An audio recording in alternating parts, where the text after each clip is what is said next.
baik, hari ini kita akan belajar mengenai pohon merentang minimum menggunakan algoritma Kruskal. Nah, sekarang untuk pohon merentang minimum terlebih dahulu, kita akan mengingat ya, jika G adalah graf berbobot, maka bobot pohon merentang T dari G didefinisikan sebagai jumlah bobot semua sisi di pohon T. Nah, pohon merentang yang berbeda mempunyai bobot yang berbeda pula. Nah, di antara semua pohon merentang di G, pohon merentang yang berbobot minimum kita namakan dengan pohon merentang minimum. Nah, ini adalah salah satu contohnya ya. Ini adalah sebuah graf G, kemudian dicari pohon merentang minimumnya adalah ini. Jadi, untuk semua simpul ya, digunakan semua, tetapi untuk sisi tidak semua sisi digunakan ya. Kita pilih sehingga setiap simpul ini bisa menjadi graf yang terhubung dan mempunyai bobot yang paling kecil ya, bobot sisi yang paling kecil. Nah, sekarang kita lihat, sebenarnya konsep dari pohon merentang minimum menggunakan algoritma Kruskal yaitu pada algoritma Kruskal sisi di dalam graf diurutkan terlebih dahulu berdasarkan bobotnya dari kecil ke besar. Kemudian sisi yang dimasukkan ke dalam himpunan T atau himpunan pohon T adalah sisi graf G sedemikian hingga T adalah pohon ya. Kemudian sisi dari graf G ditambahkan ke T jika ia tidak membentuk siklus di T. Nah, kemarin kan kita sudah belajar mengenai algoritma prim ya. Nah, di sini perbedaan antara algoritma prim dan Kruskal yaitu jika pada algoritma prim sisi yang dimasukkan ke dalam T harus bersisian dengan sebuah simpul di T. Maka kalau pada algoritma Kruskal, sisi yang dipilih tidak perlu bersisian dengan sebuah simpul di T ya, asalkan penambahan sisi tersebut tidak membentuk sirkuit atau siklus. Nah, di sini algoritma Kruskal yaitu asumsinya adalah sisi-sisi dari graf sudah diurut menaik berdasarkan bobotnya.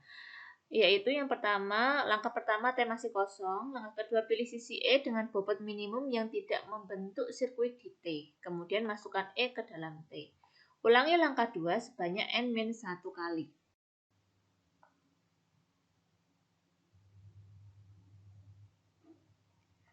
Nah, sekarang kita akan praktek ya, menentukan pohon merentang minimum dengan menggunakan algoritma Kruskal. Tentukan pohon merentang minimum menggunakan algoritma Kruskal dari graf berikut. Nah, seperti pada algoritma tadi ya, algoritma Kruskal tadi, berarti yang pertama kita akan mengurutkan sisi-sisi ya dari yang bobotnya kecil sampai ke yang bobotnya besar. Nah, di sini berarti ada sisi 1 2, berarti sisi yang menghubungkan simpul 1 dan 2, bobotnya 10 ya, kemudian dilanjutkan 3 6. Sisi 36, sisi 46 ya, sisi 26 sampai sisi ke-56. Nah, misalkan nanti di sini ada yang bobotnya sama, berarti nanti dituliskan ya. Misalkan 26 ini misalkan 20 ya, berarti ini dituliskan 20, 46 dan 20 lagi itu 26. Ya, misalkan ada yang sama. Kalau bobotnya tidak ada yang sama, berarti malah lebih mudah, yaitu tinggal dituliskan saja urut dari yang paling kecil ke yang paling besar.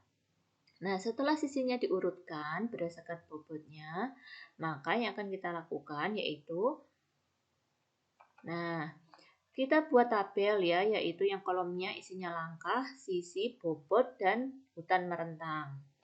Nah, di sini kita buat langkah 0 terlebih dahulu. Nah, karena langkahnya ini belum mulai, berarti cukup kita tuliskan simpulnya saja. Semua simpul kita tuliskan, yaitu simpul 1, 2, 3, 4, 5, 6. Nah, ini langkah yang ke-0 ya, jadi belum ada sisi yang kita ambil. Kemudian langkah yang pertama, kita ambil sisi yang mempunyai bobot yang paling kecil, yaitu 10. Nah, bobot yang 10 ini menghubungkan antara 1 dan 2. Nah, jadi antara simpul 1 dan 2 ini bisa kita tuliskan. Kita hubungkan ya 1, 2. Nah, kemudian ini sisi 3, 4, 5, 6 ya. bisa dikosongi dulu atau bisa ditulis ya, tidak ada masalah. Kemudian langkah kedua yaitu mengambil sisi dengan bobot terkecil kedua, yaitu bobotnya 15, sisinya 3,6. Nah, jadi 1, 2 ini kan dari yang langkah pertama, tetap kita tuliskan, lanjutkan ya. Kemudian sisi 3 yang menghubungkan dengan 6. Nah, ini awalnya 6-nya kan di sebelah kanan ya, tapi agar lebih mudah bisa kita tuliskan di sebelah bawahnya ini, 3, 6. Kemudian langkah ketiga yaitu bobotnya 20 menghubungkan 4,6 ya. Berarti di sini 4 dan 6 bisa kita hubungkan. Seperti itu. Awalnya 4-nya di sebelah mendatar sini bisa kita tuliskan di sebelah bawah ya, yang mendekati gambar aslinya graf tadi. Kemudian langkah keempat yaitu kita mengambil sisi dengan bobot 25 yaitu menghubungkan antara 2 dan 6. Jadi di sini 2 dan 6 dituliskan. Ya. Nah, di sini 2 dan 6 kita hubungkan. Kenapa bisa kita hubungkan? Karena tidak ada siklusnya ya, tidak ada lintasan tertutup. Gitu. Kemudian yang langkah kelima kita ambil yang 30. 30 itu menghubungkan antara 1 dan 4. Nah, ini kenapa tulisannya ditolak ya? Pada langkah kelima ini tidak ada gambar yang bisa kita lanjutkan. Kenapa? Karena kalau 1 dan 4 ini kita hubungkan, gambar yang ini kan gambar langkah 4 ya.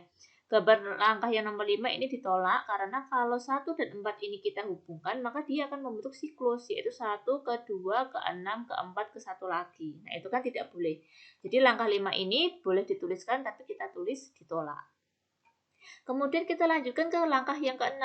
Ke langkah yang ke-6 yaitu dengan sisi ya, bobot sisinya 35 menghubungkan antara 3 dan 5. Nah, 3 dan 5 kita hubungkan. Nah, kalau 3 dan 5 kita hubungkan, kan tidak ada yang membentuk siklus ya. Nah, kenapa di sini hanya berhenti di langkah ke-6 ya? Kenapa kok tidak dilanjutkan sampai langkah ke-7, ke-8, ke-9? Karena di sini semua simpul ya sudah tertuliskan dan mempunyai hubungan. Nah, simpul 1, 2, 3, 4, 5, 6 semuanya sudah ada di sini dan membentuk hubungan tanpa adanya siklus ya, tanpa adanya sirkuit atau tanpa adanya lintasan tertutup. Jadi ini langkahnya sudah selesai. Nah, maka bobot dari pohon merentang minimumnya adalah kita hitung dari 35 ya, kemudian 20. Nah, berarti di sini ya 10, 15, 20.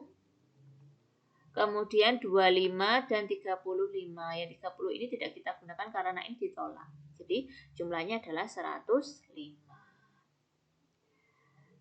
Baik, terima kasih atas perhatiannya. Semoga apa yang kita pelajari memberikan manfaat bagi kita semuanya.